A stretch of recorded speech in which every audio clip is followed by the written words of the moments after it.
नमस्कार, मैं हूं रेशम और आप देख रहे हैं डीएनपी इंडिया।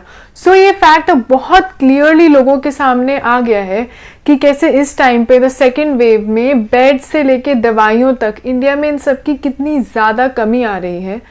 वहीं आज के सेगमेंट में आइए सुनते हैं what doctor Sanjeev Kumar has to say कि हमें हॉस्पिटल कब जाना चाहिए, एंड ऑल्सो हमें वो ये भी बताएंगे कुछ ऐसी दवाइयों के बारे में जो कोविड के टाइम पे हमें बहुत अच्छे से असर कर रही हैं। ऑल्सो जो उनका ओवरऑल प्राइस है वो भी बहुत कम है and can be used as alternatives as well. So as we hear doctor Sanjeev Kumar, वो हमें इस सेगमेंट में बताएंगे कि कैसे छोटे हॉस्पिटल जिनके पास इक्विपमेंट्स की कमी है एंड वो हॉस्पिटल जहाँ पे 4 से 5 बेड्स ही हैं, वो इमरजेंसी के केसेस में पेशेंट्स को कैसे ट्रीट कर सकते हैं। आइए जानते हैं इस वीडियो में इन सब के बारे में उनकी ज़ुबानी। और अगर आपने हमारे चैनल को अभी तक सब्सक्राइब नहीं किया है तो प्लीज़ कर लें and also share this video as much as you can. You never know, अगर आप ये वीडियो को शेयर करोगे तो कितने लोगों की तबीयत में सुधार आ सकता है और उनके लिए वो कितना ज़्यादा बेनिफिशियल हो सकता है। So please share this content and watch this content as well as the video. आइए, आज का ये सिनेरियो जब किसी भी इमरजेंसी के अंदर कोई बेड नहीं है और हॉस्पिटल फुल हो गए हैं, चलिए देखिए मरीज का इलाज कैसे कर सकते हैं। आइए,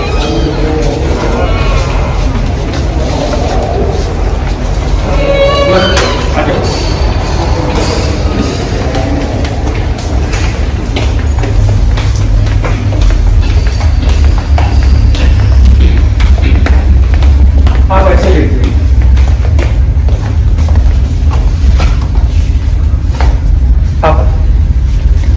ये वो पेशेंट्स हैं जो कोरोना के आजकल दर दर भटक रहे हैं और हॉस्पिटल्स में बेड्स ना होने की वजह से, दवाइयां ना होने की वजह से, ऑक्सीजन कम होने की वजह से इनको वापस कर दिया जा रहा है। तो ऐसे मरीज अपने लोगों की सेवा कैसे कर सकते हैं और इमरजेंसी इन लोगों की हेल्प कैसे कर सकती है।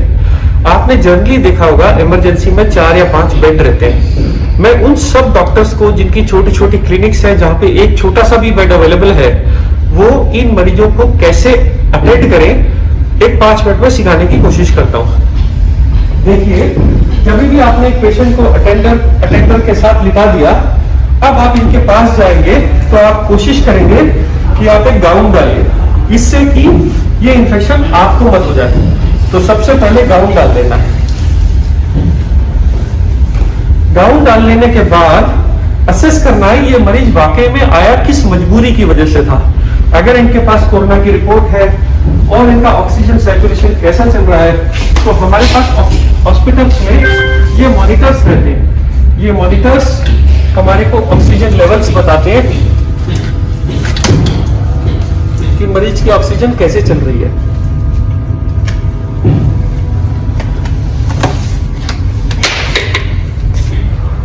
ये पल्स ऑक्सीमीटर प्रोब है जो आपको हॉस्पिटल में मिलता है। अगर आप देखिए,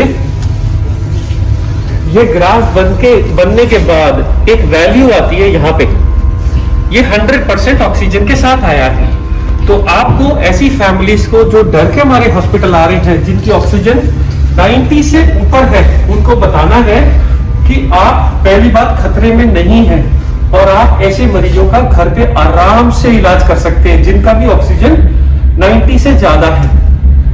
इन लोगों को ज्यादातर एक तो डर और एक खाना ना खाना, वोमिटिंग होना, डायरिया, मोशंस होना और सांस फूलने की तकलीफ होती है, खांसी की। तो सबसे पहले आप इन पेशेंट्स के अटेंडर को समझाना है कि आप मार्केट में मिलने वाले रेगुलर माउथ वॉशेस या घर में गर्म पानी के साथ नमक के साथ गरारे करिए।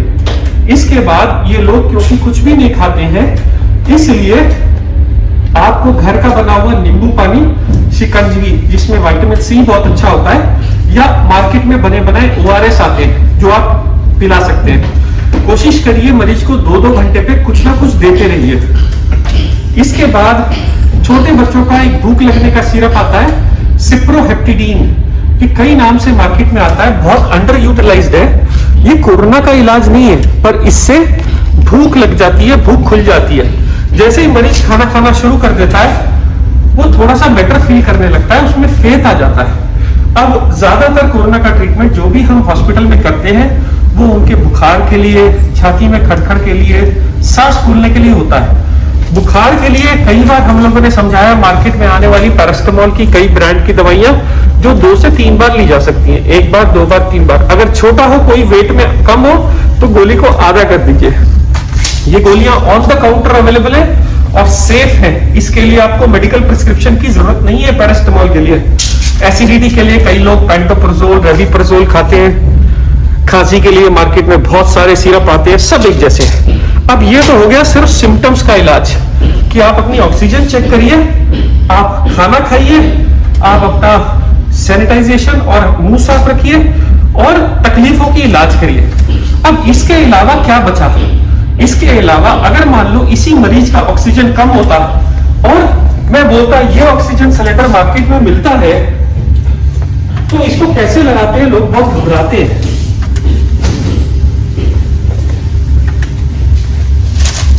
अगर आप देखिए मार्केट में ऐसे ऑक्सीजन के मास्क आते हैं, ये मास्क मार्केट में आराम से मिल जाता है। ये मास्क में एक एंड एक पाइप रहता है और दूसरा एंड दूसरा पाइप रहता है। एक पाइप इस मास्क के साथ जुड़ जाता है, जो जुड़ गया, ये वाला पाइप आप ऑक्सीजन सिलेंडर के इस वाले एरिया में लगा सकते हैं। इसके बाद एक नॉब आती है और ये ऑक्सीजन कितने लीटर पे चलानी है ये सबके साथ ये बनाया आता है। जब भी आप लेते हैं तो आप ऑक्सीजन को पहले 2 या 3 लीटर पे खोलिए। इसके बाद आप देखिए इसमें हवा आ रही है कि नहीं।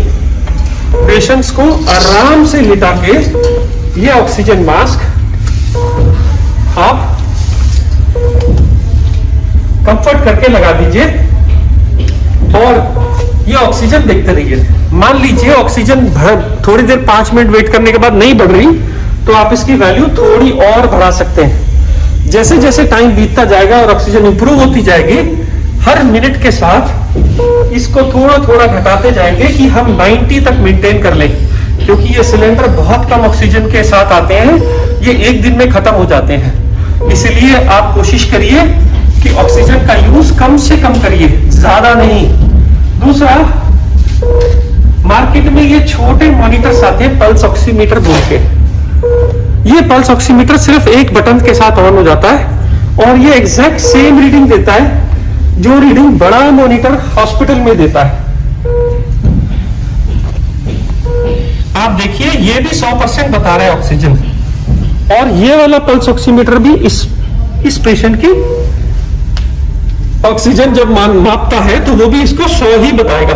पर ये बताने में जब तक ये ट्रायंगल आते हैं फिर ये वैल्यू आनी शुरू होती है। देखिए, तो ये छोटे पल्स ऑक्सीमीटर, बड़े पल्स ऑक्सीमीटर ऑलमोस्ट सेम तरह की इंफॉर्मेशन देते हैं। लोगों का सवाल यह है कि मार्केट में या तो ऑक्सीजन मिल नहीं रही और मिल रही है तो कम है, तो हम क्या करें? तो आप के पास क्योंकि ये ऑप्शन नहीं है या जिस टाइम पे ये ऑप्शन नहीं मिल रहा है, आप मरीज को समझाना पड़ेगा कि आप औंधे मुंह के लेटिए। 1 तकिया, 2 तकिया, 3 तकिया, इस तरफ तकिया, आपकी मर्जी है। कोशिश ये करें कि मरीज ऐसे उल्टा होके लेटे 10 मिनट 15 मिनट, उसके बाद अगर ट्राई करे तो वो एक करवट भी ले सकता है। पर सबसे ज्यादा बेनिफिट औंधे मुंह से होता है। क्या ये साइंस है? 100% ये साइंस है। पुराने जमाने में जब लंग्स की डिसीज हो जाती थी और लंग्स बहुत बैडली खराब हो जाते थे, तो भी ये वेंटिलेटर के ऊपर भी पेशेंट को उल्टा करा जाता था। उसका कारण क्या है? जो ये बैक साइड ऑफ लंग्स के अंदर जो एयर स्पेसेस है उसको कोरोना अफेक्ट नहीं करता, इसलिए पेशेंट को उल्टा करने से वो रिजर्व स्पेसेस खुल जाती है। उन रिजर्व स्पेसेस के साथ आदमी आराम से नई ऑक्सीजन बना सकता है, और जब तक ऑक्सीजन नॉर्मल लंग बनाने नहीं लगता, जब तक के लिए आपको सपोर्ट करता है। इस वक्त मरीज को कहना है कि ये पल्स ऑक्सीमीटर लगा के रखे और अब आप ऑक्सीजन चेक करिए। जब आप ऑक्सीजन चेक करेंगे और पेशेंट की ऑक्सीजन कम आ रही होगी, देखिए 97, अब आप डीप ब्रीदिंग करिए साहब। हाँ, आपके सामने ये ऑक्सीजन थोड़ी थोड़ी फ्लक्चुएट करती है। आप ब्रीदिंग करते जाइए सर, जितनी आपको एफर्ट होता है आप ब्रीदिंग करिए।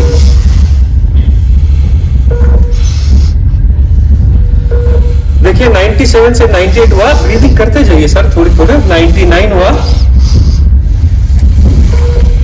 और आप देखेंगे उल्टा लेटने से 5% तक का बेनिफिट हो जाता है। 95 वाली ऑक्सीजन कभी कभी 98, 99 तक पहुंच जाती है।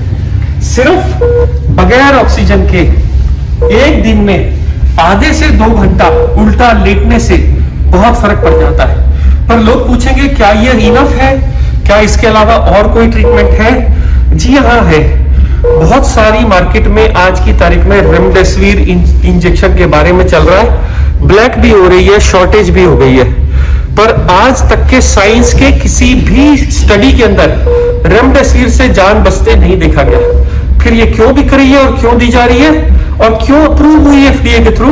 क्योंकि हमारे पास स्टार्टिंग में इसके अलावा ज्यादा कोई दवाई नहीं थी।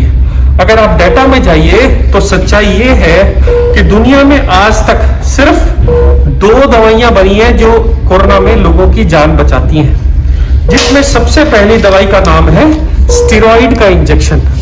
ये स्टेरॉइड का इंजेक्शन जिसकी स्टडी यूके में हुई थी, इसको कहते हैं डेक्सामेथासोन। ये ना तो ब्लैक हुआ ना लोग इसके पीछे भागे। क्यों नहीं भागे? क्योंकि अगर आप इसकी MRP देखिए ये 10 रुपए है।